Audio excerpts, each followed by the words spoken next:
The Woman Who Reshaped a Man's Soul. What if the person you loved most asked you to break pieces of yourself again and again just to be accepted? What if, after all the sacrifice, they laughed, walked away, and left you unrecognizable even to your own soul? This is the story of a man who gave everything for love, and the haunting chase that still echoes through generations.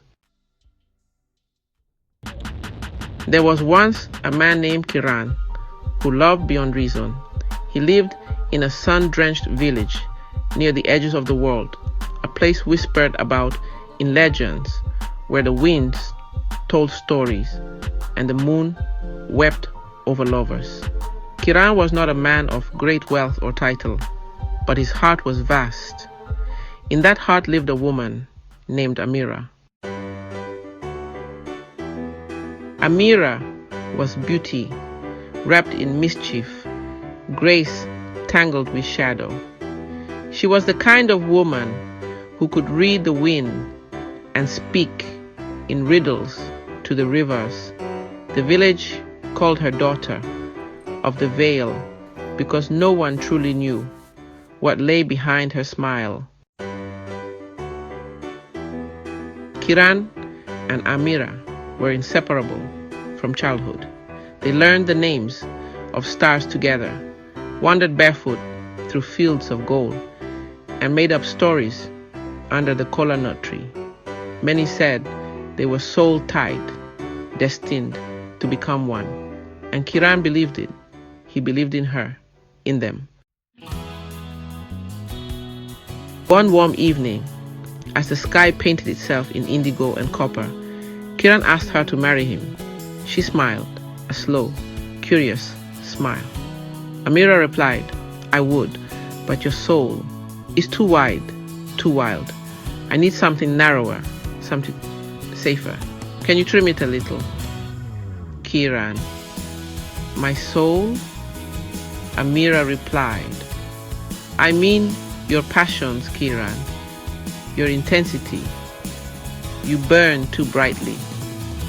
Could you dim a little, just for me?" Kiran loved her, and love makes fools of the noble. He began to hush his laughter, to silence his opinions, to shrink his dreams to fit inside her comfort. He came back weeks later, quieter, smaller, hoping his sacrifice was enough. Amira said to Kiran, "You are still a little too wild." Time passed. Seasons shifted. Kiran began cutting away his ambitions, the ones that made him want to teach, to write, to wander. He got a safer job, wore simpler clothes, stopped talking about the things that excited him, fearing she'd pull away again. When he returned, changed again, she studied him like an artist critiques a flawed sculpture. Amira told him, "You've come far, but you still feel too much." This time, Kiran went deep.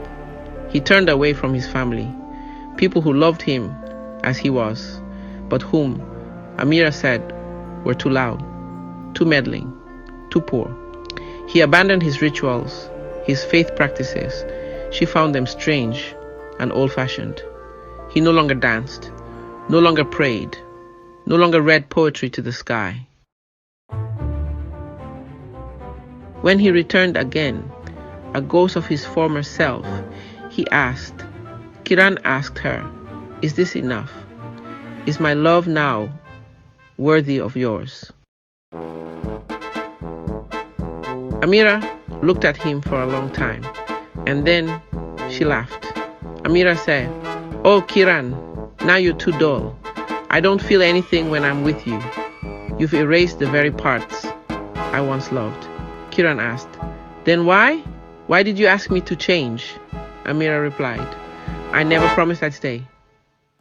She turned and walked away, her anklets singing like mockingbirds. Kiran did not cry.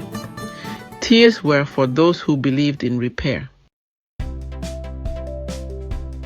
Instead, he wandered, first through the town, then the forest, and finally into the desert, where mystics said the wind could peel back time. There, under the gaze of stars and ancient spirits, he screamed, not aloud, but through the silence of his being. It is said, the earth cracked beneath him that night. He called on the gods of his ancestors. He invoked the spirits of forgotten lovers.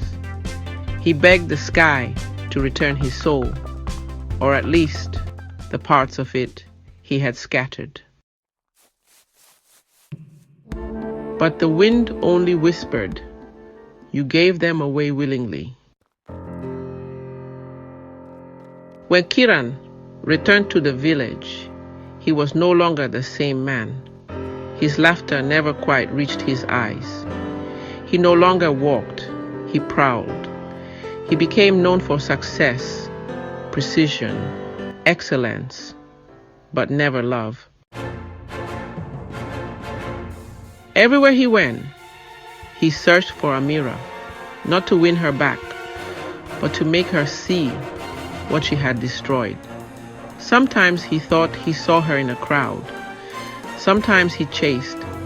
Sometimes it was just a memory dressed as a woman. He pursued versions of her in others. Women who smiled the same way, spoke with riddles, who liked to sculpt souls. And every time one of them betrayed or belittled him, the hunt resumed. Kiran became the kind of man who chased not love, not closure, but revenge dressed as longing.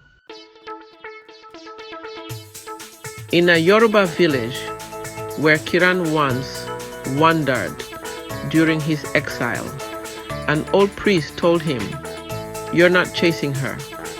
You're chasing your former self, the you that died for her approval. In the mountains of Tibet, a monk offered him silence and a bowl of still water. The monk said to him, Drink and face the reflections you abandoned. In Jerusalem, a rabbi told him of Jacob wrestling with an angel and how some wounds are given not to hurt, but to remind. But Kiran never stopped. Every betrayal he experienced only added more fuel to the hunt. He would love, lose, and lash. Again, and again, and again.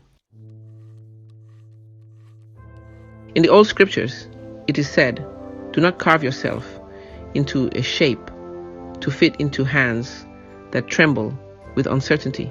Love, true love, is not the kind that trims you down. It waters you. It frees you. It builds altars, not cages. But Kiran did not understand this in time. And now he walks with a sharpened soul, cut by his own hands, looking for pieces he will never find in another person's approval. Kiran eventually married, but not for love. He fathered children, but never truly saw them. He became successful, but never whole. His children grew up watching their father chase shadows. They too learned to shape themselves to be loved. One daughter never spoke her dreams. One son became a mirror of women's desires. Another became a wanderer, always chasing someone who looked like the woman who reshaped his father's soul. The wound became a seed. The seed became a tree. The tree bore fruit of brokenness. And so the story goes, not of a man and a woman, but of all of us, of every time we've changed ourselves beyond recognition just to be loved, of every voice we silenced, every gift we buried, every truth we trimmed for someone else's comfort, of every time we mistook self-erasure for sacrifice and called it holy. But the soul remembers, and it will chase itself through time, through relationships, through dreams, until one day you look in the mirror and say, "Person in mirror, return to me all you fragments I gave away." And that's when healing begins. Reflect, who have you become to be accepted? What parts of you did you silence to be loved? And most importantly, is the chase you're on really about another person or about the parts of you that were left behind? Share in the comments. Have you ever reshaped yourself for love? What did you lose and what did you learn? Subscribe for more spiritual stories that help you fix your life at the root.